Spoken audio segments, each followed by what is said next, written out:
तेज़ाबियत के साथ साथ मैदे के अल्सर का भी सामना है। और क्या इन दोनों में एक तो डिफरेंस क्या होता है? ये दोनों डिफरेंट है, दोनों डिफरेंट है। अगर तेज़ाबियत की बात करें तो उसके अगर हम इलामात की तरफ जाएं तो उसमें मैदे में जलन है। मैदे के अल्सर में भी आपको मैदे में जलन होती है, लेकिन दोनों में क्या होता है, डिफरेंस होता है कि तेज़ाबियत आपके एसोफेगस जो फूड पाइप है मेजरली उसको अफेक्ट कर रही होती है। लेकिन अगर हम अल्सर की बात करें, स्टमक अल्सर की बात करें, तो उसमें आपकी जो मैदे की वॉल्स होती हैं वो बेसिकली बहुत थिन होना स्टार्ट हो जाती हैं, जख्म होने लग जाते हैं, जिसकी वजह से एसिडिटी और ब्लोटिंग, डिफरेंट काइंड्स ऑफ जो आपके पास सीने में जलन, ये इलामात आपको मैदे के अल्सर में भी देखने को मिलती हैं। अल्सर की क्या इकसाम क्या होती हैं, कितनी किस्म का होता है ये? मैदे के जो अल्सर है वो डिफरेंट, यानी कि जो आपको अगर हम प्राइमरी सेकेंडरी की तरफ बात करना स्टार्ट कर दें तो आपको खून आना स्टार्ट हो जाता है, ठीक है, ब्लीडिंग होना स्टार्ट हो जाती है। ब्लीडिंग बेसिकली आपके पखाने में ब्लीडिंग आना स्टार्ट हो जाती है। कब होती है? ये जब आप उसको ट्रीट नहीं करते हैं, जब आपकी फूड के अंदर फाइबर बहुत ज्यादा कम हो जाता है, जिसकी वजह से पहले कॉन्स्टिपेशन होती है। अगर कॉन्स्टिपेशन आप डील नहीं कर रहे हैं तो आहिस्ता आहिस्ता पानी की कमी जो है नॉर्मल, या फिर ये बहुत हार्मफुल होता है? ये हार्मफुल होता है। अगर आप जिस तरह प्राइमरी स्टेज पे अगर आप उसको ट्रीट नहीं कर रहे हैं, प्राइमरी स्टेज आपकी डिहाइड्रेशन है, डिहाइड्रेशन पानी की कमी है, पानी की कमी, और इसके अलावा फाइबर अगर आपके फूड में ऐड नहीं हो रहा, आप वेजिटेबल्स का इस्तेमाल नहीं कर रहे, आप सैलेड का इस्तेमाल नहीं कर रहे, तो वो भी आपको मैदे के अल्सर की तरफ लीड करवा सकती है।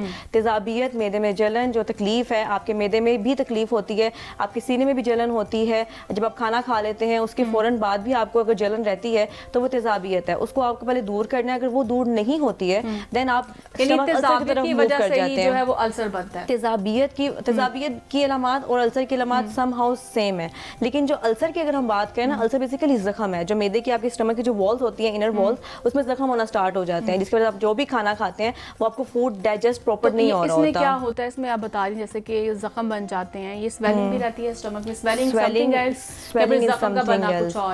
Is something else. अल्सर में जो आपके जख्म बन जाते हैं, जो आपकी एसिडिटी, जो HCl आपकी बॉडी के अंदर स्टमक में ऑलरेडी प्रोड्यूस हो रहा होता है नेचुरली तौर पर, अल्लाह ताला ने एक हमारे अंदर एक एसिड रखा हुआ है। जब हम खाना खाते हैं वो जितना भी डाइजेस्ट होना है, केमिकल स्टॉर्म जो भी रिलीज होना है, वो HCl आपकी बॉडी में, आपके स्टमक में रिलीज हो रहा होता है नेचुरल तौर पर। अब वो जब आपकी वॉल्स पे इफेक्ट करना स्टार्ट कर देता है तो आपके सीने में भी जलन होने लग जाती है, आपके पेट में दर्द स्टार्ट हो जाती है। अब उस पेट दर्द को हम मोस्टली लोग क्या करते हैं, उसको एक इग्नोर कर देते हैं, इग्नोर पॉइंट पे ले जाते हैं, ठीक है तेज़ाबियत है, कुछ कावा पी लिया, हो गया।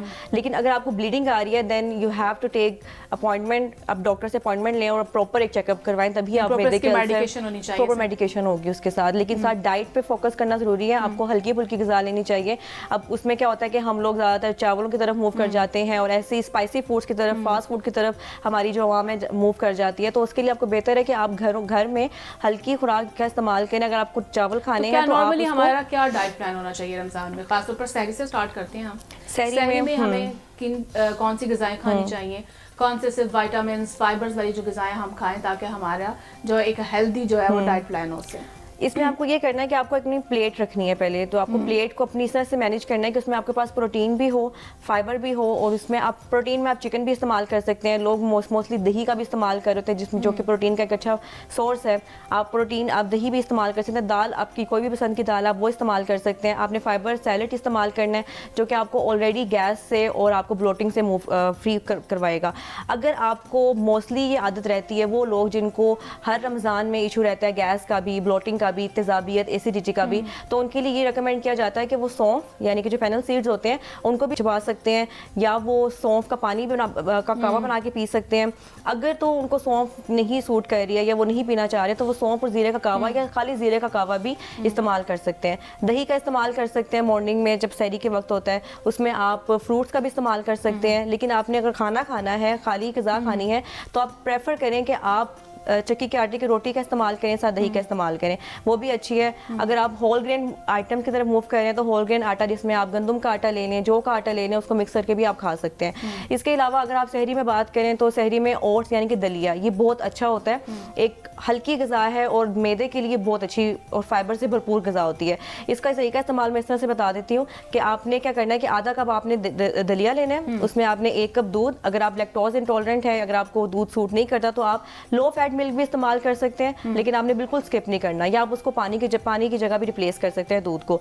अब आपने 1 कप दूध लिया या पानी लिया, आपने वो ओट्स को, दलिए को जो हाफ कप आपने लिया था उसको भिगो लेना है, उसको आपने उसमें उबालना है। उबालने के बाद आप उसके अंदर कोई भी शहद इस्तेमाल कर सकते हैं। और अगर आपको कोई भी केला है या सेब है, उसके टुकड़े करके, पीसेस करके आप वो उस पर यूज़ करके वो भी एक प्रॉपर प्रोटीन फाइबर